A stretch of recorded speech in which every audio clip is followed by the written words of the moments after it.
well. Yeah. Daniel Ricciardo, he's been unbelievable this year. Australia has fallen in love with him like we've fallen in love with you. It's one of the great sports stories of the year to come and dominate the four-time world champion, and I don't use that word lightly. Yeah. Oh, look, I think, he's rolled into a big team, and it's no big surprise to me. I mean, no, I think that, I've been surprised how much Seb has struggled, even in relative to everyone else, not just Daniel. But Seb's had a lot of mistakes, making issues of things which normally just never come on the radar for him. I don't think ultimately Seb's been that happy this year. I think the Ferrari decision was made before the season even started properly. I think he's been keen to get there for a while.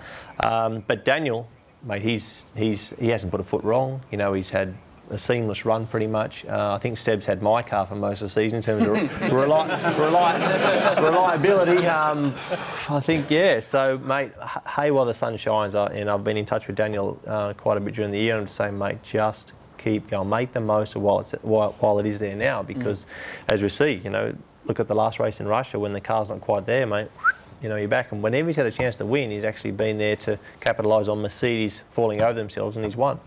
Yeah. Mark, very quickly, before we let you go, you said the results might indicate otherwise, that perhaps Vettel was a better driver than you. Take away the politics and the talk and all the things that went on around that. Do you ever look back and think what would have been different? Do you think? Oh, the first championship was crucial, no question about it, 2010. I don't think, if they had a choice to have a guy which they'd supported for whatever 12, 13 years, and how much money they put behind him to not get that first championship, compared to me, he was a bit of a washed-up Australian old dog, get the championship. If they had a choice, probably, they'd probably want Seb to grab it. But that, I'm not saying that.